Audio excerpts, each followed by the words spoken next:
Around you today are flags, one for each person that was lost during these terrorist attacks. We come together today to honor and to remember them, as well as to continue to continue the process of moving on and healing the wounds left from that day. This was the darkest day in our nation's history, but through that darkness, we shine a light. We do this through our 12 Hours of Light program. I want to just take this opportunity to thank everyone who has participated thus far in the program today, and I want to just let you know that we do have more events after the program, and if you're interested, please come see me at the end of the program. And I can't not give a shout out to the people who made the flags around you possible. I think we should give them a round of applause for everything that they did over the last couple of days.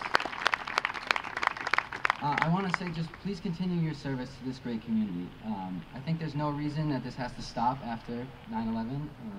It's truly an amazing experience to see all of you come together to put smiles on people's faces. So let's keep this going. I want to close with this. One of our advisors for Lighthouse once told me that after 9/11, everyone was kinder to each other. No one knew what the next minute would bring, never mind the next day. So they made the best of the current moment. Everybody constantly went out of their way to brighten up someone's day. Well, today, we seek to bring that kindness back to the world through random acts of kindness. Today, we pay tribute to the lives that were lost and the heroes that emerged from this tragedy. Today, a light grows through the dark. And today, September 11th, 2012, 11 years later, we remember. Thank you.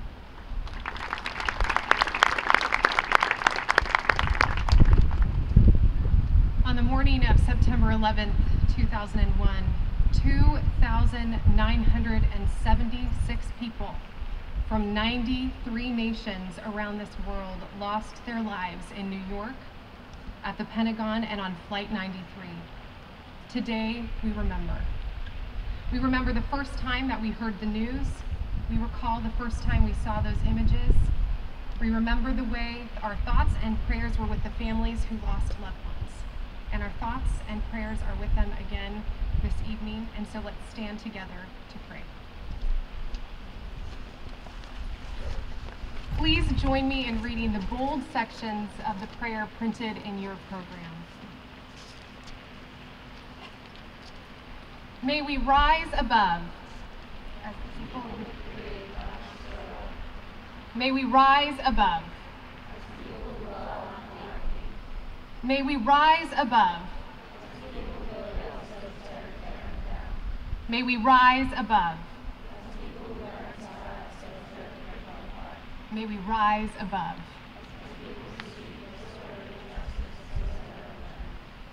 May we rise above. We ask this in the name of all that is sacred and holy. Amen. You may be seated. Now, staff and administration often wear many hats around the campus, and the person that I'm going to introduce you to now usually is in full uniform with a badge. Today we get to see him in full uniform and a badge, but also wearing a guitar. I'd like to introduce to you our new campus safety director and chief, Kenneth Walsh, who is here to share some music he wrote with you.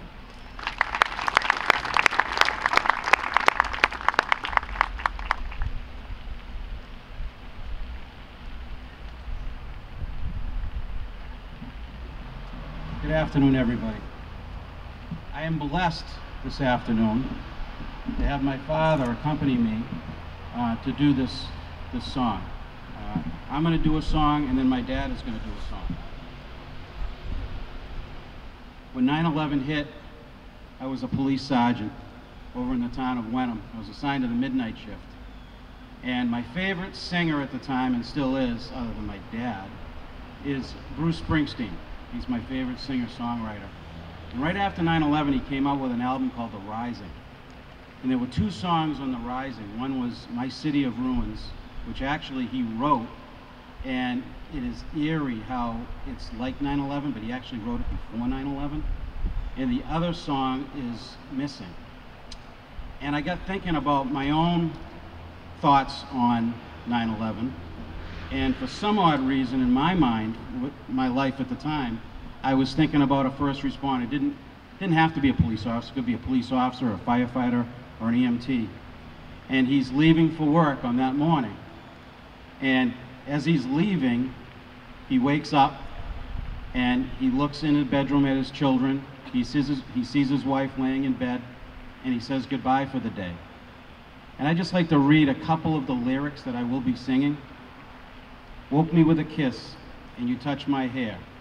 So that, the officer wakes up, he looks over at his wife, he gives her a touch, he doesn't want to wake her up, but he leaves off for duty that day. Said goodbye to the kids while they were lying there. I pictured the husband or wife kissing the child on the head and saying goodbye, or just looking in the room to say goodbye for the day. Put on that uniform like you left it last night. Overtime, the way police and fire work around the clock to protect us, I pictured that person just putting that uniform draped over a couch or a seat or something as he left. The sky was blue and our future was bright. As we all remember, those of you that are old enough, that was a beautiful day that day. Now you're gone and I'm alone. Self-explanatory. Looked out my window as the sky turned black. She starts to see devastation. I cried for you and I prayed you'd come back. Again, self-explanatory. The kids ask and I try to explain. They cry like rain and your mother grieves. So now she's dealing not only with her own children, but she's got to deal with her mother as well, his mother, as a grieving mother and extended family. You were just here with us just moments ago. There's thousands like us, lost their fallen heroes. Again, self-explanatory. I see the signs for the free hugs. If you're not near your parents, why don't you give them a call tonight, or your brothers or sisters, and give them a free hug along the phone lines. And again, I'm blessed to have my dad here today, all the way from Florida to help me. So, on three, Dad, you ready? 1, 2, 3.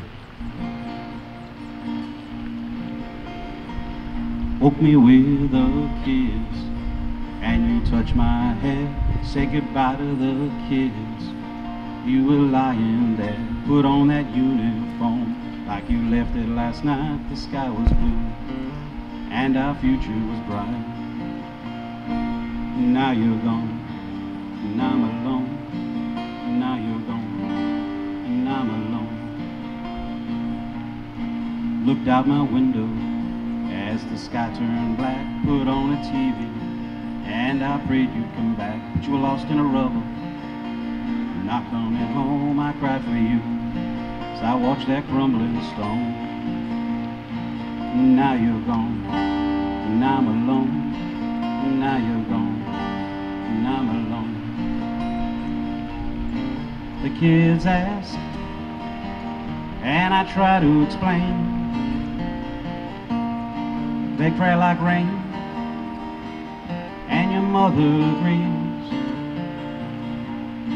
You were just here with us, just moments ago. There's thousands like us, lost their fallen heroes.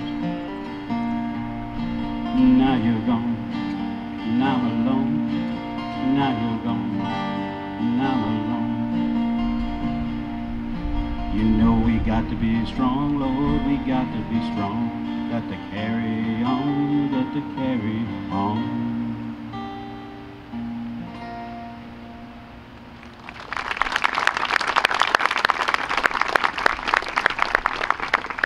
I'm going to hand it over to my dad for one more song. Take it away, Dad. I entertain down where I live in villages, and I'm usually a clown when I'm on stage, but today is not that day. I lost 2 friends on Flight 11, Janice Laston. She's one of those flags. Beautiful girl. But anyway, when I was sitting there watching the tragic events unfold on TV, I watched all these poor people walking down that dusty street with pictures of their loved ones, begging people, have you seen this person missing or gone forever or whatever. So I'm a songwriter, so I decided I'm going to write a song about this. So I stepped into one of those people's shoes like I was that person, and this is that song, and it's called That Day.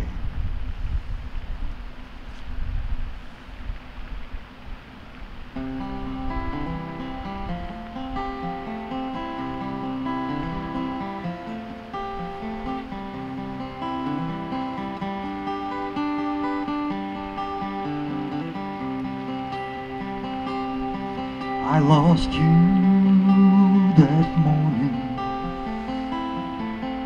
and it surely broke my heart. Now all my friends are saying I've got to find a brand new start, but I am still in mourning. Why don't they understand? They say that life has got to go on while my head is buried in the sun. Got to find a way,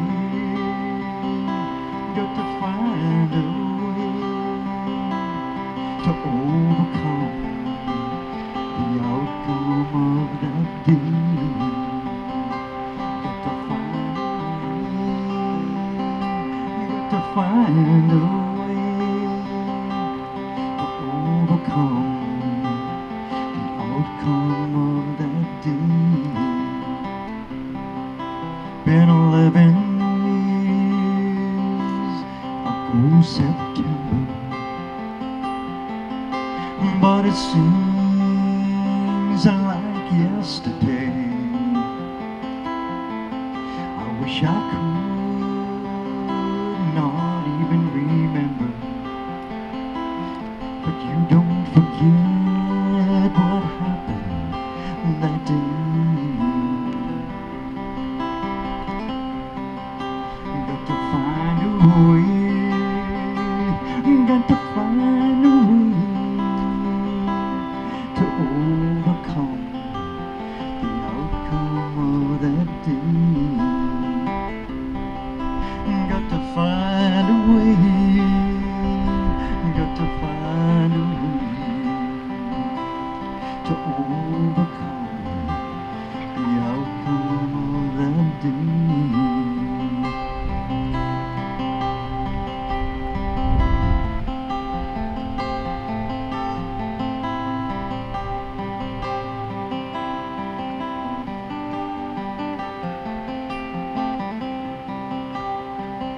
Oh, I only go through the motions. The days just come and go. Can't seem to control my emotions, because I loved you so. Find a way, got to find a way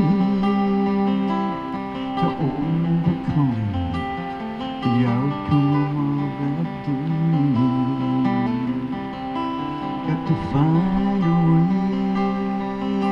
got to find a way to overcome the outcome of that day.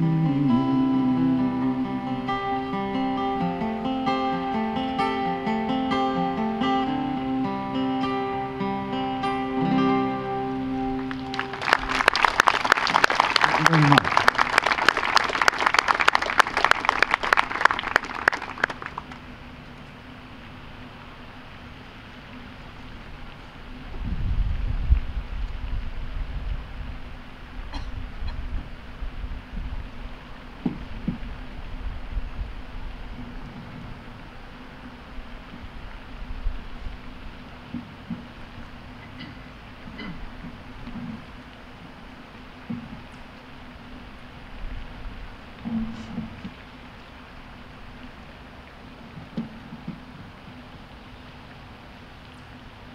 My office building faced the towers, directly across the street.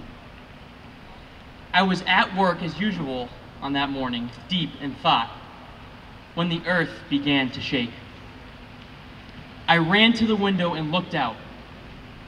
My first thought being that must have been a car bomb like in '93. There were a variety of things in the parking lot on fire.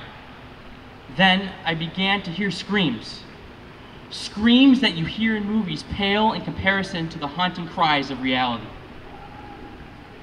I ran to the other side of my office and saw fire raining down. Parts of the building were falling. My eyes scanned upward.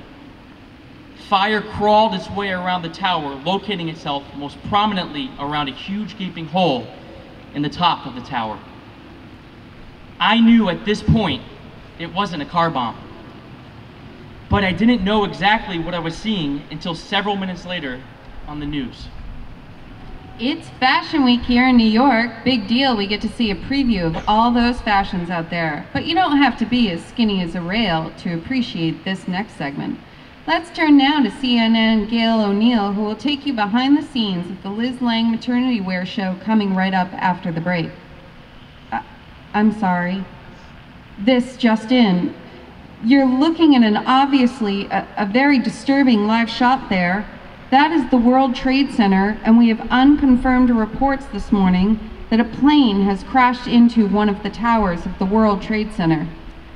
CNN Center right now is just beginning to work on this story, obviously calling our sources and trying to figure out exactly what happened, but clearly something relatively devastating happening this morning there in the south end of the island of Manhattan. A plane? My eyes moved from the news report back to the gaping hole in the side of the tower. A plane? What had happened? Why was it flying so low? Had something in the controls failed?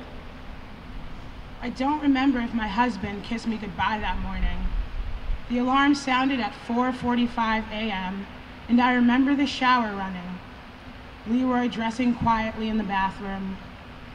Leroy was always so considerate. He managed to get ready so quietly, never wanting to disturb me or our baby Laurel.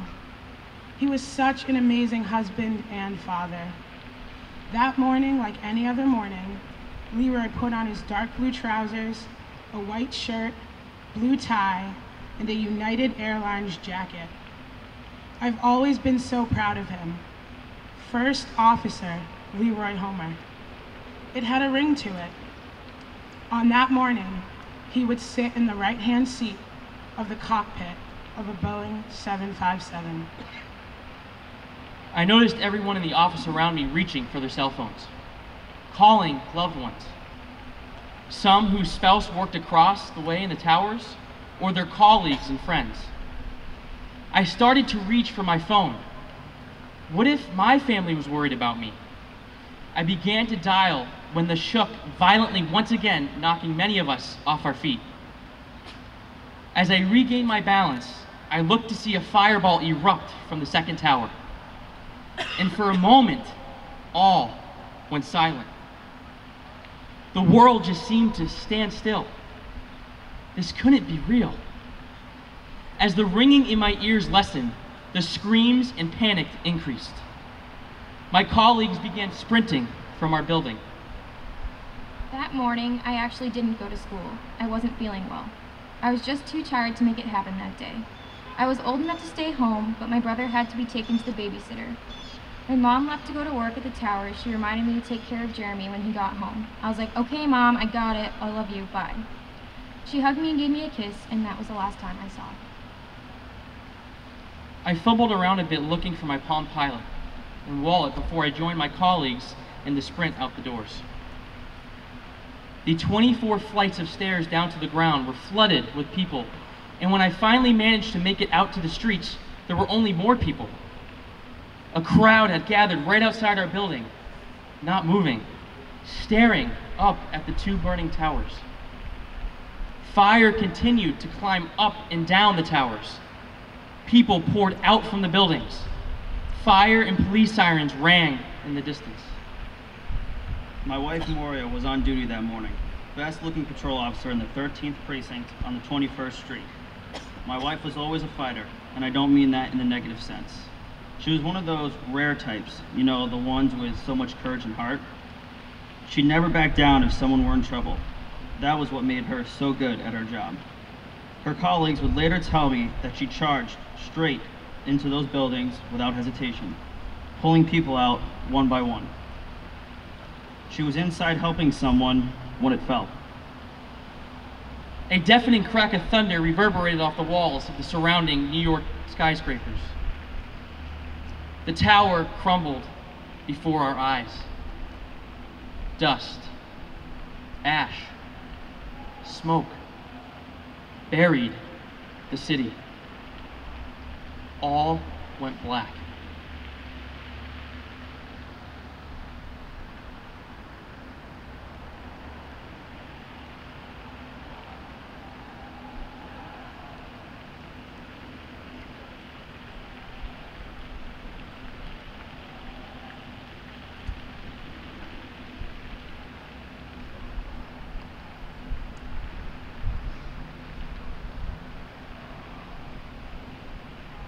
The stories that you just heard are firsthand accounts from people who survived the events of September 11th. They were collected from various sources, including the Smithsonian Story Bank archive. Remembering these stories can be a very holy act. I remember several days after September 11th, I was a college student, a junior in college, and I received an email from the president of my college. And the tone of the email began talking about the horror of the tragedy of September 11th. And then it continued on talking about the horror and the tragedy that our campus felt specifically. And I remember thinking to myself, well, that's strange. The major events of 9/11 happened in New York, and this was college on the West Coast, and I was confused as to what he was talking about. And so my eyes scanned down the email, and a name stuck out at me, Deora Bodley. Deora was a junior at Santa Clara University, a classmate of mine. We tutored together at a kindergarten after-school reading program, and she was a friend. The email was sent to all of the members of our college community to inform us that Deora Bodley had died in the flight United 93 that went down in Pittsburgh.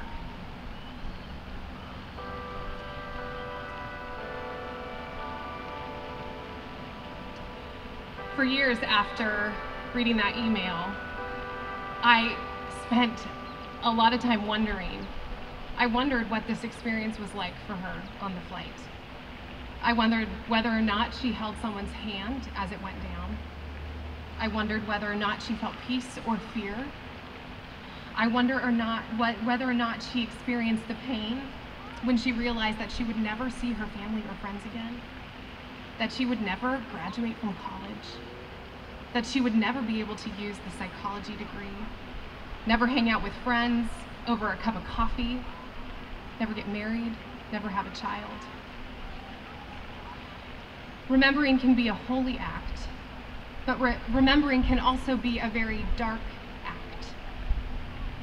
How we remember makes all the difference. Whenever I find myself contemplating Deora's death, all of that loss, all of the violence of the day, all of the potential that was cut short in her life, I find myself so angry. Angry at the circumstances, angry at the world, angry at God.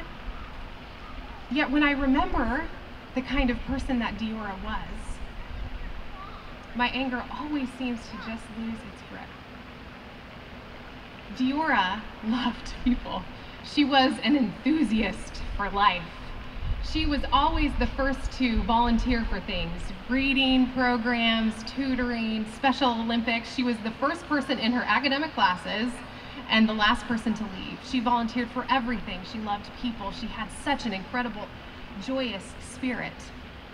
And as I reflect on her life and her character and her ambitions, I realize that Deora would never want her life to be remembered in a way that bred anger or violence or hate.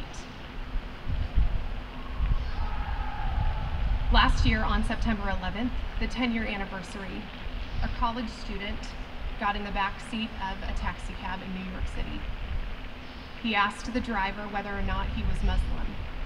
When the driver responded yes, he yelled, "This is your checkpoint," and attacked him with a knife.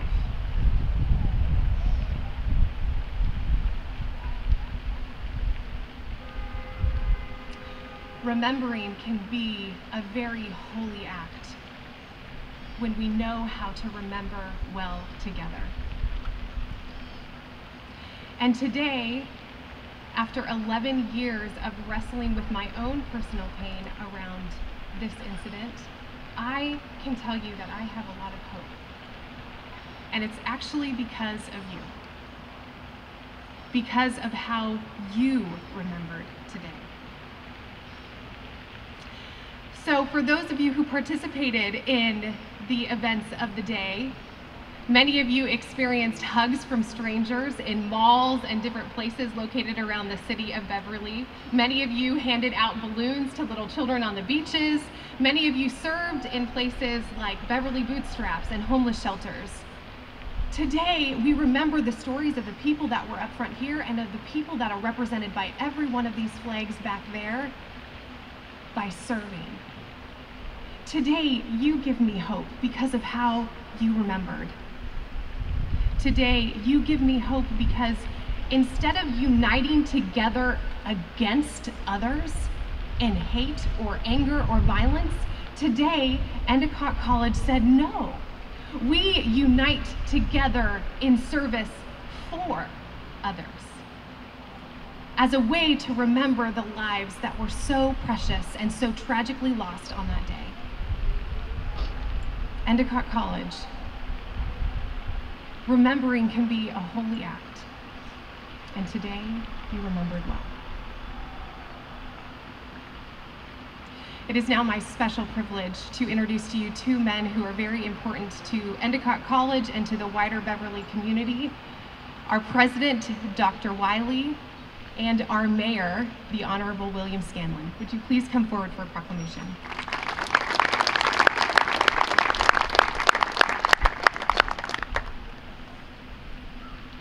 Before I do, I want to just tell you that today I received a number of phone calls from neighbors. One neighbor drove by a sign that said, "Hug me." And she turned around, she waved. She came back, stopped the car, and got out and got a hug. And she said, "I just want you to know how important it is. And thanked you as a community for what you've said and what you've done and the expression of your great respect and love for people who were lost in 9/11. There's a saying that the only healthy heart is a broken heart, because a broken heart lets the light in. If you remember that and look out at all these flags, at all the broken hearts out there, not only of the children, the spouses, and the families, but around the world, you know that we can heal a lot if we let light into our hearts. On September 11th, 2001, the peace and security of our nation was shattered by terrorist attack that killed many innocent people at the World Trade Center in New York, the U.S. Pentagon, and in the pristine fields of Shanksville, Pennsylvania.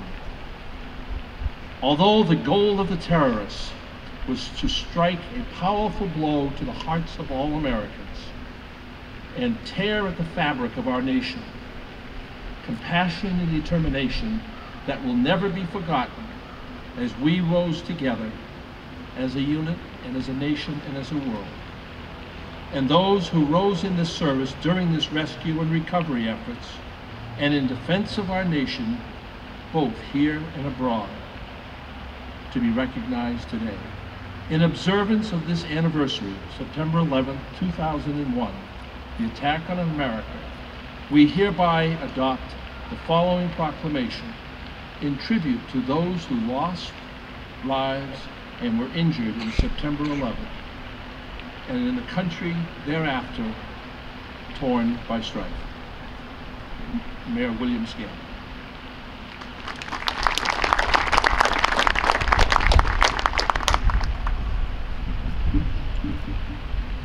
Thank you for your community service.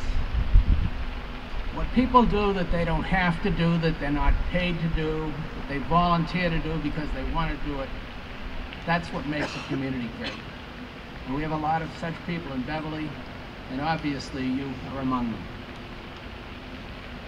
Whereas people of all ages and all walks of life across America and around the world collectively witnessed an event of immense tragedy on September 11th, 2001.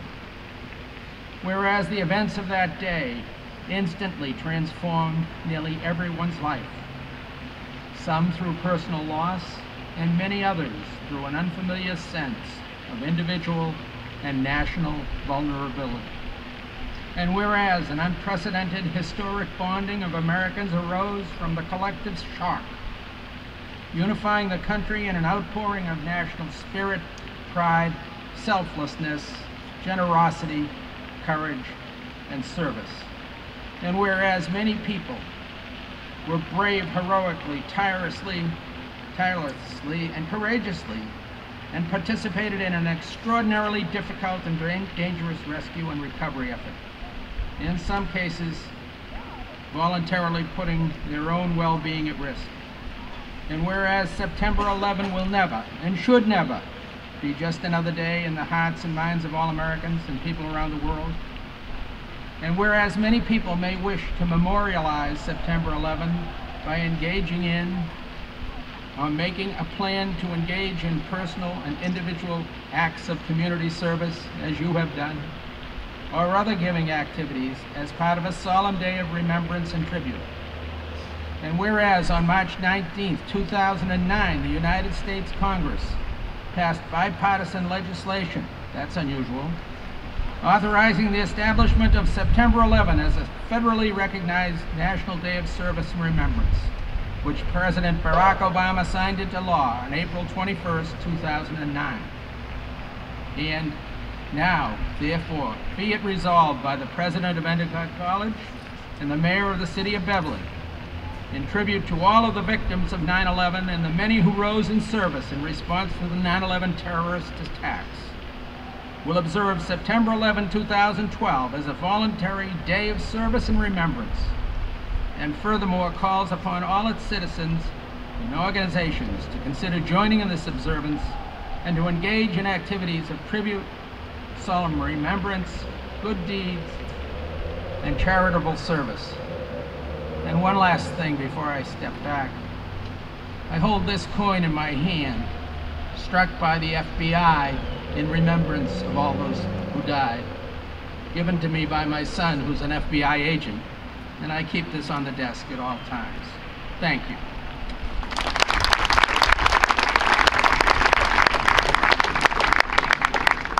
Thank you, Dr. Wiley. Thank you, Mayor Scanlon. Thank you, Endicott College, for taking the time to remember today. I'm now in a moment going to ask you to stand and turn and face the flags to receive the benediction.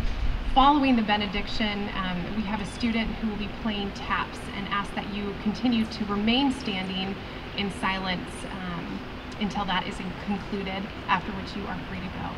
So please stand and turn and face the flags and receive this benediction. As we stand here looking out at the 2,976 flags, we remember the lives that each of these flags represent. And as you remember these lives of those lost on this day, may they be carried in your hearts and minds in service to others, today, tomorrow, and always. Amen.